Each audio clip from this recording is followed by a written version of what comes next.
Mr. Jacob Rees Mogg. Thank you, Mr. Speaker, and I'm sorry not to be quite as brief as the honourable gentleman, but I want to speak to the specifics of the motion. First of all, I agree with my honourable friend, the member for Harwich and North Essex, that the constitutional innovation in this is deeply unsatisfactory. And as the honourable gentleman, the member for Carshalton and Wallington, rightly said, it is an indication that the House no longer has confidence in Her Majesty's government. The whole point of the government having control of the timetable is that that is an expression of confidence. I'm even quite sympathetic to the point made by the honourable gentleman, the member for the Rhondda. And it is the Fixed Term Parliaments Act that has created an element of constitutional muddle where we have a government that obviously doesn't contain or command the official confidence, but nonetheless carries on as if it did, and that we need to get to a situation where the business of the House and the government once more go together, because this approach is deeply unsatisfactory, because there is no means of holding anybody to account for it. That the motions here can be passed one way or another. They then go off to Europe to be discussed, if they are to be discussed, by people who don't believe in these motions, don't necessarily support these motions, and who may come back having failed, but because they haven't done it in the way the House might have liked. But the people who proposed the motions don't go out to discuss them with Brussels because they're not the government. And therefore having this approach leads ultimately to chaotic relationships between the legislature and the executive. But I also think, Mr. Speaker, that this motion itself is an unsatisfactory motion. If we look at 1C, notwithstanding the practice of the House, any motion on matters that have been the subject of a prior decision of the House in the current session may be the subject of a decision. Well, Mr. Speaker, as you pointed out to us, this is against the most ancient practice of the House, dating back to 1604. But it also seems to me that it's a considerable discourtesy to you personally, Mr. Speaker, because on Thursday you ruled that the government could not bring forward a paving motion to allow it to bring its motion forward again. A decision, I think, that everybody in the House accepted and thought was reasonable.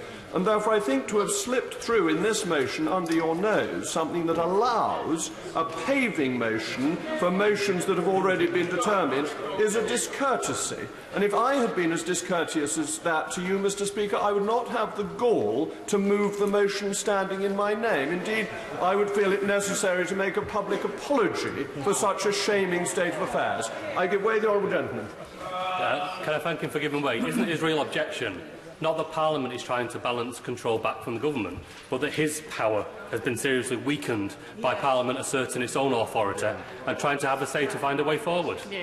What a waste of question. The shame is not that Parliament's trying to wrestle power from the government, but that Parliament is wrestling power from 17.4 million people who voted to leave.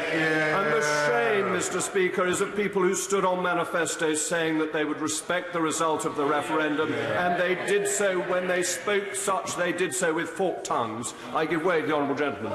I'm grateful to the honourable member for giving way. On the subject of shame and public apologies, I wonder if he might seize this opportunity to apologise for quoting, apparently approvingly, the leader of the AfD party, a far-right party in Germany this weekend. Outrageous. Mr. Speaker, I think it is reasonable to quote speeches made in the German Parliament. It is not as great a Parliament as this Parliament, or as noble a House as this chamber of the House of Commons, but nonetheless it is the chamber of a House of an important ally friend of ours. And what was said was extremely interesting.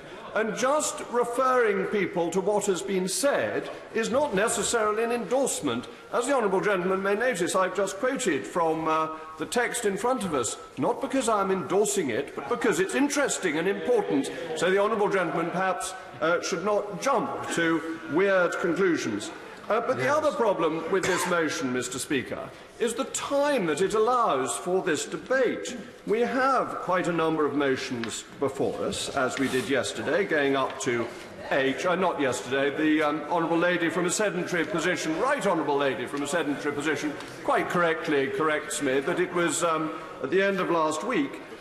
We have up to H to debate, and the format of this motion leaves from between 6 o'clock plus divisions, so 6:15, to 8 o'clock for this to take place. Now, this seems to me a very rushed approach to debating these important issues. When the government was in control of the order paper, it allowed more days for debate than this motion allows hours. I give way to the honourable gentleman. Honourable member for giving way. If the honourable member were to conclude his speech and others would resist from debating in this part, we could get to the meat of the issue. To congratulate the honourable gentleman. Had he not decided to intervene, I might have finished my comments, but now he has given me inspiration to carry on against this appalling motion that is fundamentally against the spirit of our Constitution. And I appeal to those who support this type of motion to have the courage of their convictions. If they really have no confidence in Her Majesty's government, let them vote that way. Let them go to their constituents and see if, standing as independents, how far they get. Let them see, as socialists, how many votes they will get. Let them see, as independents, how many votes they will get. They lack the courage of their convictions, and therefore they try and undermine the Constitution by subterfuge. I give way to the honourable gentleman. On the matter of the courage of our convictions, just a few months ago, the honourable member voted that he had no confidence in the Prime Minister as the leader of his party, and then subsequently voted that he had confidence in someone he had no confidence in to lead his party, to lead the country. What kind of courage of convictions is that? The honourable gentleman misses the rather obvious point. I have much more confidence in my right honourable friend, the member for Maidenhead, to lead the country, or indeed anybody sitting on these benches, than I do in his honourable friend, the member for Islington. It seems to me a really very straightforward choice, and of course I back a Tory against a socialist. Of course I'll give way to the right honourable lady. There is an interesting point the honourable gentleman raises about, the honourable gentleman talked about courage of convictions. Could he like to tell the House why it is that a few weeks ago he voted against the government's withdrawal agreement, but on Friday he voted for it, and why he's entitled to a vote and to change his mind, but the people of this country are not allowed to change their minds and have a people's vote?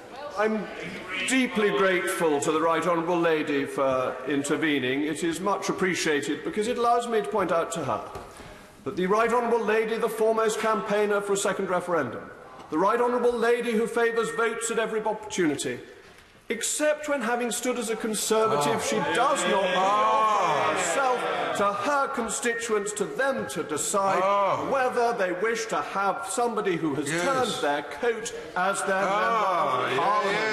So I think that, would the...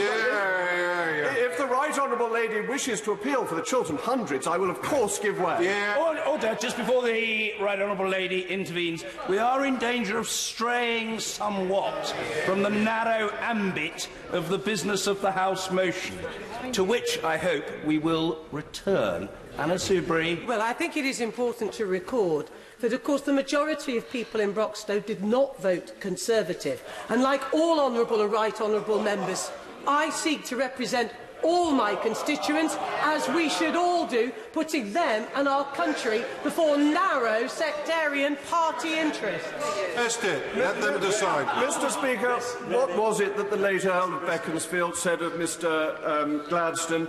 A prolix rhetorician inebriated by the exuberance of his own verbosity. I would not dream of saying such a thing about the right honourable lady. Let me return to the motion in hand, which is discourteous to you, Mr. Speaker, does not allow sufficient time for debate. I won't give way again, because others, with my apologies, is discourteous to you, limits time for debate, and is fundamentally against the Constitution. Thank you very well, and then I'll call Kate Hoey next.